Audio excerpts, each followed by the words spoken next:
Hello everyone, welcome back to my channel. बात करते हैं हाल ही में रिलीज हुई चिड़िया वेब सीरीज के बारे में, जो कि आपको जियो हॉटस्टार पे देखने को मिलेगी। ये वेब सीरीज जब से रिलीज हुई है तब से सोशल मीडिया पे चर्चा का विषय बनी हुई है। इसके पीछे कारण है इसका एक ऐसे महत्वपूर्ण विषय पे बेस्ड होना जिस पे बात करना बहुत जरूरी है, लेकिन अमूमन लोग इस पे बात नहीं करते हैं। ये एक बहुत ही सेंसिटिव टॉपिक है, जो कि है मैरिटल रेप या कंसेंट या नो कंसेंट। तो पहले तो मैं आपकी इसको जो स्टोरी है वो थोड़ी शॉर्ट में बता देती हूँ। होपफुली आपने देख ली होगा, नहीं देखी हो तो वन टाइम वॉचेबल ये है वेब सीरीज, आपको देखनी चाहिए। फिर भी मैं आपको शॉर्ट में स्टोरीज की थोड़ी एक्सप्लेन करती हूँ। तो इसमें जो मेन कैरेक्टर है वो है कमलेश, जो कि दिव्या दत्ता के द्वारा प्ले किया गया है। दिव्या दत्ता अपने आप में एक काफी बेहतरीन एक्ट्रेस रही है, हम सभी जानते हैं। और इसमें उनकी फैमिली और उनके देवर के बारे में मेन ये स्टोरी बेस्ड है। तो उनकी फैमिली में दिव्या दत्ता होती हैं, जो कि कमलेश नाम का कैरेक्टर प्ले करती हैं। उनके सास ससुर होते हैं और उनका एक देवर होता है, उनकी एक बेटी होती है। तो इनके जो ससुर होते हैं यानी कि फादर इन लॉ, वो भ्रमण नाम का करेक्टर प्ले कर रहे हैं और वो एक रिनाउंड अवार्ड विनिंग वो होते हैं पोइट लखनऊ में।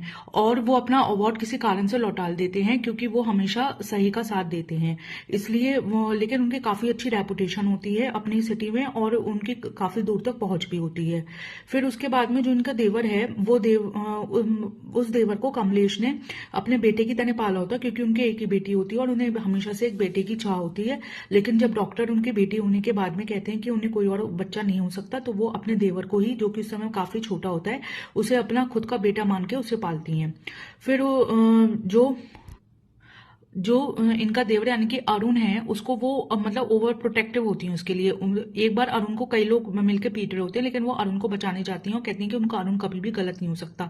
तो उनके जो फादर इन लॉ है वो कहते हैं कि पहले पता तो कर लो कि कौन गलत है। तो वो कहती है कि कोई भी गलत हो, लेकिन मेरा अरुण नहीं गलत हो सकता। इस तरह से दिखाते हैं कि वो बहुत ही ज्यादा अपने देवर से प्यार करती हैं और उसके लिए ओवर प्रोटेक्टिव भी हैं। फिर कुछ सालों बाद में जो अरुण के लिए है रिश्ता देखने सब लोग जा रहे होते हैं, तो उनसे सास पूछती हैं कि मतलब लड़की की पसंद आएगी नहीं आएगी। तो वो कहती हैं कि अगर पूजा पाठ वाली हुई तो फिर पसंद आ जाएगी। तो इस तरह से दिखाया जाता है ये काफी ज्यादा ऑर्थोडॉक्स होती हैं और कम पढ़ी लिखी होती हैं, इसलिए कहीं ना कहीं इनके अंदर भी थोड़ी इनसिक्योरिटी होती है। लेकिन ये मतलब कम पढ़ी लिखी हैं, लेकिन ये गलत नहीं है, ये हम आगे जाकर देखेंगे। फिर ये लोग वहां पे लड़की वालों के घर जाते हैं, तो लड़की को मॉडर्न दिखाया जाता है। वो बीए ऑनर्स इंग्लिश में ऑनर्स कर चुकी होती है और उसके अलावा वो इंग्लिश सॉन्ग गाती है और मॉडर्न, मतलब उसकी ड्रेसिंग वगैरह से लगता है कि ये काफी मॉडर्न है। तो फिर इनका जो देवर है वो तो देखते लड़की पे लट्टू हो जाता है, लेकिन अपनी इनसिक्योरिटीज के कारण कमलेश जो है वो इन्हें अपनी मतलब पूजा को अपनी देवरानी नहीं बनाना चाहती हैं, वो रिश्ते से मना करती हैं। लेकिन अरुण जो है वो पूजा को पसंद करने लगा था, तो वो अपनी भाभी को मना लेता है और वो भाभी का लाडला होता है, तो इसलिए कमलेश मान भी जाती है। फिर उसके बाद में नेक्स्ट सीन आता है, तो फिर ये अपनी सास के संग में ऑटो से कहीं जा रही होती है, तो रास्ते में देखती है कोई धरना वगैरह होता है, तो ये उतर के देखते हैं कि क्या हो रहा है। तो पता लगता है कि एलजीबीटीक्यू के किसी एनजीओ के द्वारा धरना किया जा रहा है और वहां पे पूजा भी होती है। तो ये पूजा को गुस्से में घर लेकर आती हैं और पूछती हैं कि तुम वहां पे क्या कर रही थी और हमें धरना करने वाली बहू नहीं चाहिए। तो पूजा कहती है कि आपको दुनिया में क्या चल रहा है ये भी कुछ नहीं पता है और गलत के लिए ये आवाज, मतलब जहां गलत हो रहा है वहां पे आवाज उठानी पड़ती है। फिलहाल ये अपनी सास से माफी मांगने को कहती है, लेकिन पूजा मना कर देती है, तो ये उसकी अंगूठी जबरदस्ती उतार के ये शादी तोड़ देती है। तो जब ये घर आती हैं तो इनके ससुर और इनके जो पति होते हैं वो इन्हें डांटते हैं कि इन्होंने अपनी इनसिक्योरिटी के कारण वो रिश्ता तोड़ दिया। उनके ससुर कहते हैं इन्होंने परिवार की इज्जत का भी ध्यान नहीं रखा और अच्छा खासा रिश्ता इस तरह तोड़ दिया। उधर जो वो पूजा होती है वो भी अपने ससुराल आती है और कमलेश से कहती है कि उसके पापा को एसिडिटी हुई थी, लेकिन हम लोग को लगा कि मेरा रिश्ता तो उन्हें टूटने के कारण इन्हें हार्ट अटैक हुआ है। तो मतलब इस तरह से दोनों तरफ से ये रिश्ता वापस से जुड़ जाता है। कमलेश खुद ये अपनी देवरानी यानी कि पूजा को अंगूठी पहना देती है। फिर नेक्स्ट जो है शादी का सीन आता है। अब शादी होती है, फर्स्ट नाइट होती है, तो वहां पे पता लगता है कि अरुण जो है वो बहुत ज्यादा डेस्पो होता है और उस समय किसी कारण से पूजा की तबीयत खराब होती है, तो वो रिलेशंस के लिए मना करती है। बट अरुण जो होता है वो उसके बिना कंसेंट के जबरदस्ती उसके संग रिलेशन बनाता है, जिससे वो काफी ज्यादा फिजिकली और मेंटली हर्ट होती है। और वो कहती है, अरुण के संग कहती है कि मतलब अरुण से कहती है तुम्हें मेरे संग ऐसा नहीं करना चाहिए था और तुमने मेरे संग गलत करा है। तो अरुण कहता है कि मैंने तुम्हारे संग कुछ गलत नहीं करा है और हमारी शादी हुई है और मेरा ये हक है। और तुम लेकिन वो कहती वो मतलब आर वर्ड यूज करती है, कहती तुमने मेरे संग वो करा। तो अरुण कहता है तुम पागल हो और तुम बाहर जाके किसी से भी कह दो, तुम्हें ही लोग गलत कहेंगे। तो वो बाहर जाती तो वहां पे मोहल्ले की बड़ी बूढ़ी बैठी होती है, तो वो उनकी बात सुनती है। वो कह रही होती है कि चाहे एटम बॉम्ब गिर जाए लेकिन कोई भी लड़की जो है अपने घर का तमाशा नहीं बनाती, तो वो चाहकर भी अपनी बात किसी से नहीं कह पाती। फिर वो वापस अपने रूम में आ जाती तो अरुण फिर उससे उसके संग में जबरदस्ती करता है, तो इस कारण वो बहुत ही ज्यादा फिजिकली हर्ट हो जाती है। अगले दिन कमलेश देखती है पूजा को बहुत बुरी हालत में। फिर पूजा अपने घर जाने को कहती है, तो वो उससे कहती है कि तुम अकेले मत जाना, और वो पहली रसोई की रस्म करा के अपने संग स्कूटी से ले जाती है। वहां पे पूजा जो है अपनी माँ से सब कुछ कहती है, लेकिन उसकी माँ पूजा को डांट देती है, कहती है कि ये क्या बकवास करी हुई, इस तरह की कोई बात नहीं होती है, शादी में तो ये सब कुछ नॉर्मल है और तुम्हें ये एडजस्ट करना होगा। और वैसे भी तुम्हारे ससुर की बहुत पहुंच है, तुम्हारी बहुत अच्छे घर शादी हुई है, और हम तो तुम्हारे ससुर के जरिए अपने मतलब तुम्हारे भाई की शादी, वो तुम्हारे भाई की नौकरी लगवाना चाहते हैं। फिर उसके बाद में वो पूजा से कहती है कि तुम्हें घर वापस जाना होगा वरना मैं अपनी नस काट लूंगी। इस तरह वो इमोशनल ब्लैकमेल अपनी खुद की बेटी को कहती हैं और उसकी प्रॉब्लम को मतलब समझना तो दूर सुनना भी नहीं चाहती हैं। हताश होकर पूजा जो है अपनी जेठानी के संग घर वापस आ जाती है। मतलब घर वापस आने को वो रास्ते में क्या करती है कि वॉशरूम का बहाना बना के उतर जाती है और कहीं घर छोड़ के चली जाती है। तो जब वो कमलेश जो है घर वापस आती है तो फिर उसे अपने ससुर और फिर घर वालों से बहुत बातें सुनने को मिलती है कि ऐसे कैसे उसने अपनी खुद की देवरानी गुमा दी और वो कहाँ घर छोड़ के चली गई। फिर सब लोग ढूंढते हैं तो कमलेश जो है उसी एनजीओ के पास जाती है जिसके लिए धरना जो है वो पूजा करती थी। तो वहां पे वो एनजीओ की एक लड़की की मदद से किसी तरह से उसको ढूंढने में सफल होती है पूजा को। इसी बीच वो एनजीओ वाली लड़की से बात होती है, तो वो एनजीओ वाली लड़की कहती है, वो पूछती है कि तुम किस लिए काम करती हो, तो वो एनजीओ वाली लड़की बताती है कि हम जो है लड़कियों के राइट के लिए काम करते हैं और लड़कियों के संग में इतना गलत होता है कि वो अगर अपनी जिंदगी खत्म करना चाहें तो वहां पे भी पटरी में उनके संग गलत हो जाता है। तो इसका जवाब देते हुए कमलेश कहते हैं कि इसलिए लड़कियों को घर में रहना चाहिए, घर से बाहर जाना नहीं चाहिए। तो वो कहते हैं अगर घर में गलत हो तो वहां पे जो है कमलेश चुप हो जाती है। फिर उसके बाद में जब पूजा मिलती है तो पूजा कमलेश को बताती है कि उसने इसलिए वो घर वापस नहीं आ रही थी क्योंकि उनके देवर यानी कि अरुण ने उनके संग में जबरदस्ती करी है। ये सुन के जो कमलेश है वो अपनी देवरानी पूजा को थप्पड़ लगा देती है, कह देती है कि तुम्हें ये कहने की हिम्मत भी कैसे हुई, और मेरा अरुण कभी भी कुछ गलत नहीं कर सकता। फिर उसके बाद में वो कमलेश पूजा को घर लेके वापस आती हैं और अपने पति से कहती हैं कि जो अरुण का झगड़ा हुआ था कॉलेज में वो किस बात के लिए हुआ था, वो उसका करेक्टर सर्टिफिकेट वगैरह देखने लगती हैं। तो वो उनका पति बताते हैं कि वो तो नॉर्मल लड़कों के बीच की बात थी, कोई ऐसी बात नहीं थी कि लड़की के संग में कोई छेड़छाड़ करी हो। फिर उसके बाद में ये लोग हनीमून पे चले जाते हैं पूजा और अरुण। पूजा का जाने का मन नहीं होता लेकिन वही फैमिली के प्रेशर में उसे जाना पड़ता है, और अरुण तो खुशी खुशी मना ली जाता है हनीमून के लिए। इधर पीछे जो होती है जो दिव्या दत्ता यानी कि कमलेश होती हैं वो की दिव्या दत्ता कमलेश उसके एनजीओ जाती हैं जिस एनजीओ के लिए धरना करती थी पूजा, और वहां पे जाके वो काउंसलर से पूछती हैं कि शादी के बाद भी क्या कंसेंट की जरूरत होती है या फिर जो पत्नी है वो मना कर सकती है। तो फिर जो काउंसलर होती है वो बताती है कि शादी होने का मतलब नहीं है कि लड़के या लड़के का अपनी खुद की बॉडी पे अधिकार न रहे, और किसी भी रिलेशन को बनाने से पहले दोनों की सहमति यानी कि कंसेंट होना बहुत ज्यादा जरूरी है। और फिर उसके बाद में वो इसी तरह 2-3 दिन लगातार एनजीओ में जाती हैं, तो उनकी कहना चाहिए एक तरह से नॉलेज में इंक्रीज होता है। कमलेश को फिर समझ में आता है कि क्या गलत है क्या सही नहीं है, और उसे कहीं ना कहीं लगता है कि हाँ अरुण की गलती हो सकती है और पूजा को किसी ना किसी बात से बहुत ज्यादा हर्ट है। उधर जब पूजा जो है वो अरुण को समझाने की कोशिश करती है कि हम एक नए सिरे से शुरुआत करते हैं और हम पहले इमोशनल बॉन्डिंग बनाते हैं, लेकिन ये लड़का बहुत बड़ा वाला सी होता है, जैसे कि हमारा केवल चार्जर ही सी नहीं होता, लड़के भी सी होते हैं, तो इसी टाइप के बहुत ज्यादा डेस्पो सी होता है।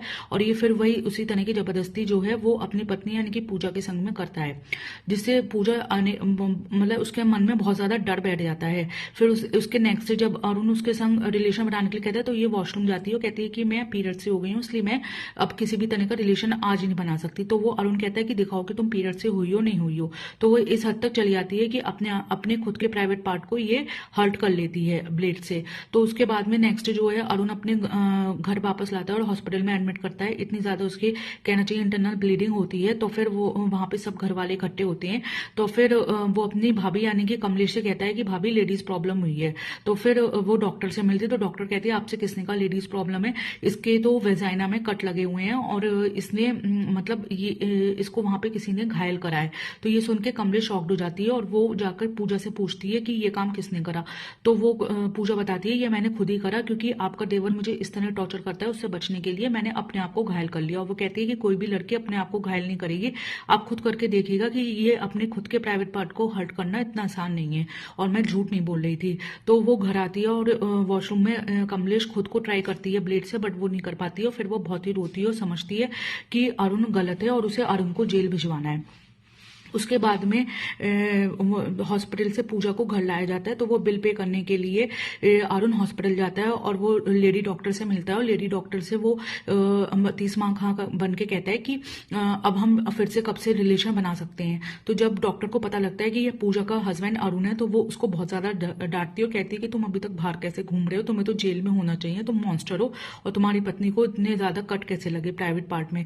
तो वो वहां से डर के भाग जाता है और घर पे आता है तो देखता है कि मुंह दिखाई की में चल रही है, बहुत ज्यादा मतलब बहुत सारी आसपास की लेडीज इकट्ठी हैं। तो वहां पे जेंट्स अलाउड नहीं थे, तो वो अंदर नहीं जा सकता घर के। फिर भी वो घर के पीछे के रास्ते से कमलेश से मिलने आता है और कमलेश से कहता है कि भाभी मैंने कुछ भी गलत नहीं करा, ये तो मेरा हक था। तो फिर कमलेश जो है वो उससे नाराज होती है और वो कहती है कि हक तो हमारा भी है तुम्हें जेल भिजवाने का, और हम वो पूरा करेंगे। फिर उसके बाद में जो है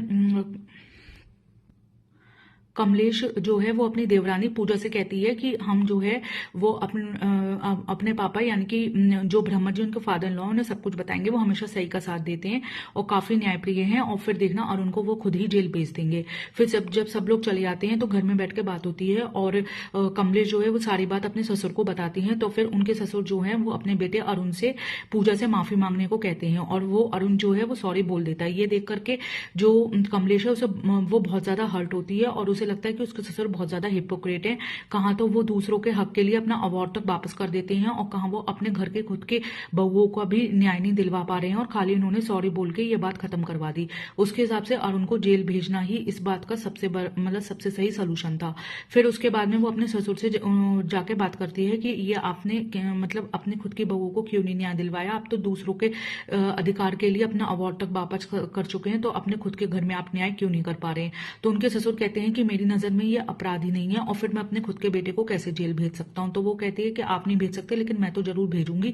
और ये सुन के उनके ससुर यानी कि ब्राह्मण कहते हैं कि ठीक है, तुम्हें अगर भेजना है या कुछ भी ऐसा काम करना है तो तुम इस घर में रहकर नहीं कर सकती, ये काम तो तुम घर से बाहर ही कर सकती हो।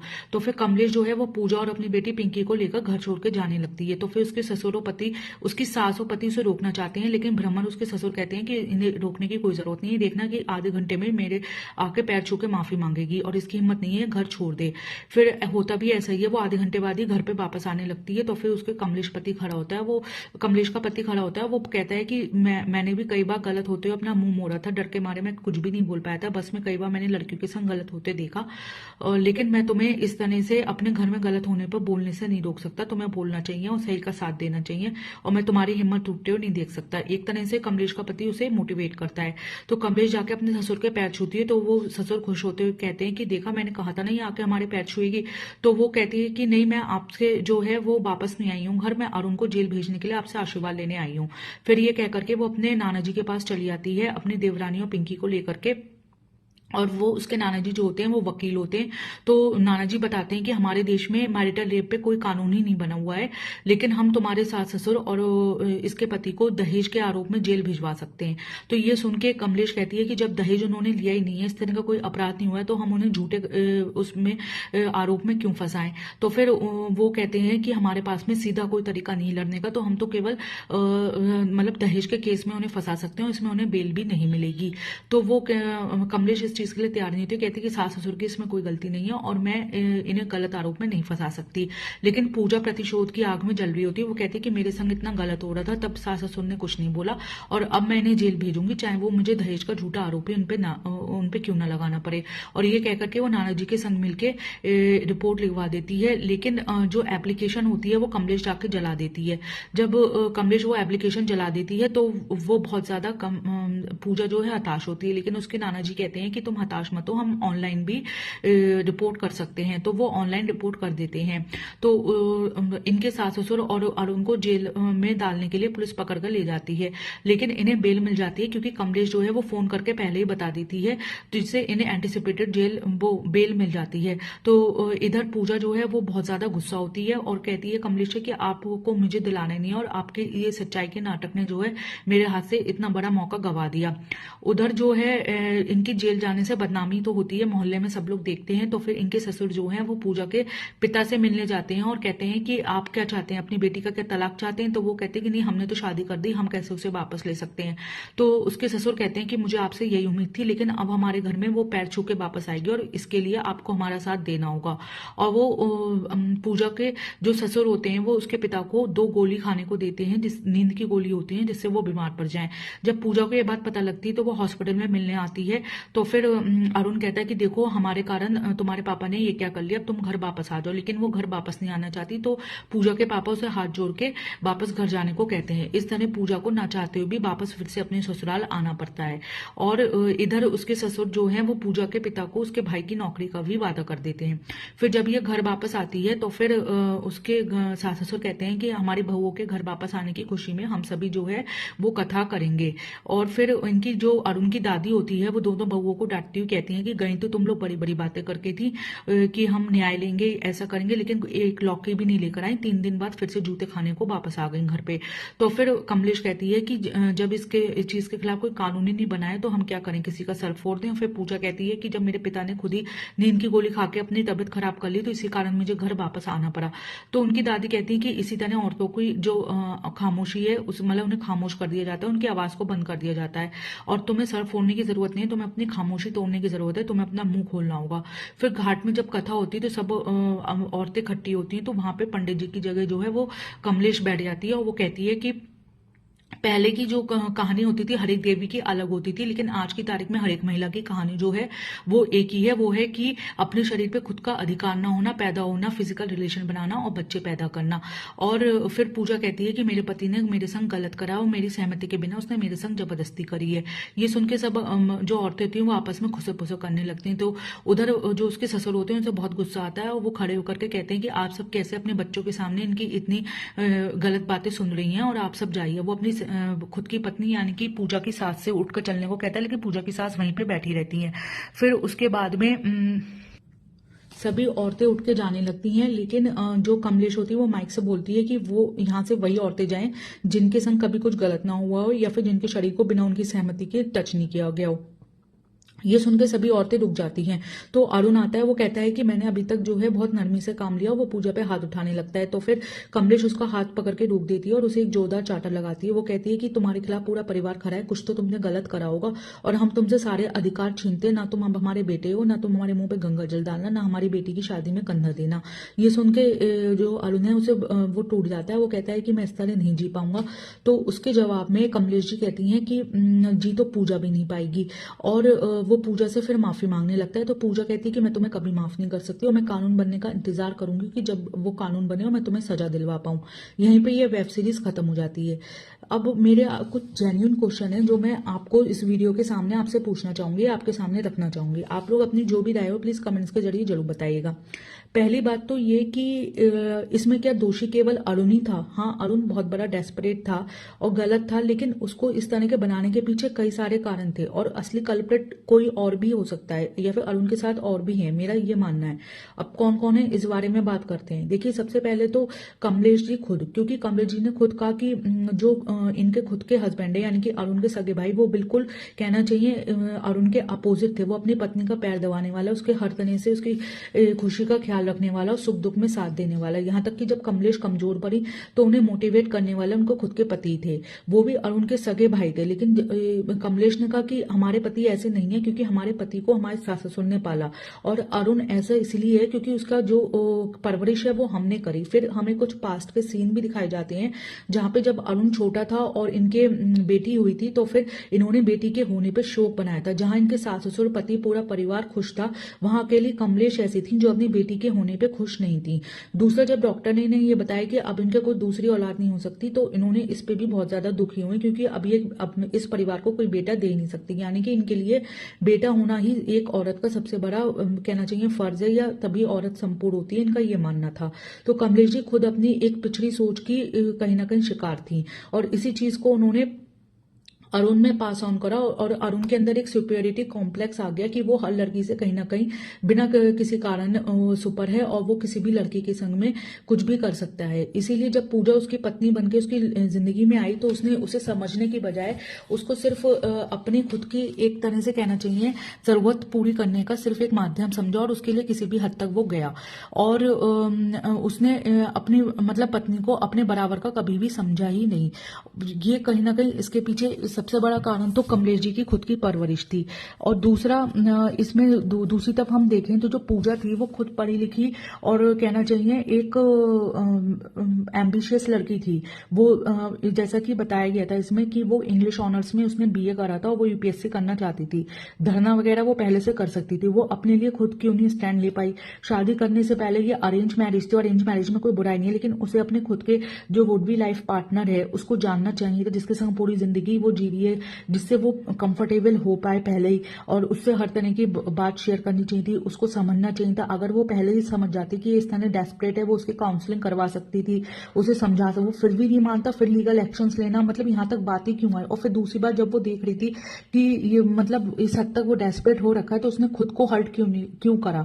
उसने मतलब जब वो हनीमून पे गई, वहां पे वो खुद को इतना ज्यादा नुकसान पहुंचा रही है, उसकी बजाय तो उसे सामने वाले को नुकसान पहुंचाना चाहिए था, या उसे छोड़ के चले जाना चाहिए था। मतलब ये किस तरह का उसका रिएक्शन था, ये मेरे को समझ में नहीं आया कि उस समय उसने अपने लिए स्टैंड ना लेकर के बल्कि अपने आप को और ज्यादा हर्ट कर लिया, जिससे कि अरुण उसे हर्ट ना कर पाए। तो पूजा का भी अपने लिए खुद सही स्टैंड ना ले पाना भी मुझे गलत लगा। और दूसरा, इसके जो पेरेंट्स थे पूजा के, वो उससे ज्यादा दोषी थे, क्योंकि उन्होंने अपनी लड़की को न केवल बोझ मान के उसे शादी होते ही अपने आप से दूर कर दिया, जबकि उनका स्टैंड ये होना चाहिए था कि इन्होंने इंसान के संग शादी करी है, अगर वो जानवर बन के पेश आता है तो उस घर के दरवाजे उसके लिए हमेशा खुले हैं। लेकिन उन्होंने कहा कि हमने शादी कर दी, अब हमारा कोई मतलब नहीं है, और मतलब शादी के बाद में उसके संग में कुछ भी हो। और दूसरा, वो इतने लालची दिखाए गए कि एक तरफ तो हम ये बात करते हैं कि लड़के वाले दहेज के लिए मेंटल हैरेस करते हैं, लेकिन यहाँ पे तो खुद के लड़के के माँ बाप जो हैं वो लड़की का हैरेसमेंट कर रहे हैं, और उसको हैरेस उसके पति के द्वारा होने दे रहे हैं, क्योंकि उन्हें अपने लड़के की नौकरी लगवानी है उसके ससुर की पहुंच से। तो उसकी खुद की फैमिली कितनी ज्यादा टॉक्सिक थी, वो कहीं ना कहीं मुझे अरुण से भी ज्यादा कल्प्रिट नजर आए। तो मेरे ये जेन्युइन क्वेश्चन है कि खाली अरुण जो है वो कल्प्रिट नहीं था यहाँ पे उसे इस तरह की सोच से पालने वाली, उसकी परवरिश करने वाली उसकी भाभी कमलेश, और पूजा का कहीं भी साथ न देने वाले, ऊपर से उसके हैरेसमेंट को आंख मूंद के देखने वाले उसके पेरेंट्स, ये लोग भी उतने ही ज्यादा कल्प्रिट हैं जितना कि अरुण। आप लोग का इस बारे में क्या कहना है, प्लीज अपनी राय कमेंट्स के जरिए जरूर दिएगा, और अगर पसंद आए तो मेरे वीडियो को लाइक करिएगा और चैनल को सब्सक्राइब करिएगा। मिलते हैं अगले वीडियो में, तब तक के लिए बाय।